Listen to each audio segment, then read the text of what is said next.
T Asla Million tune at this in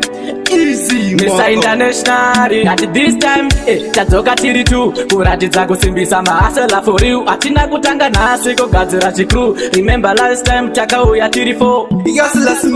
Hustle moto pesa patasvika tiri kuratidza mutindo Hustle moto pamangoma hatipo tatapedza masports Hustle moto pesa patasvika tiri kuratidza mutindo Hustle moto pamangoma hatipo tatapedza masports Skati vaudze kuti ngoma ndodziketa nyangwe vakaflata tive takapera panongodzi hustler upe wandishaya tima hustler and never retire anytime you rap it down ndicho chipatani skati na joni yatarisa combination ukona tiri tu tagadzira zvimission saka sandotora unde style in pattern Hustle moto pesa patasvika tiri kuratidza mutindo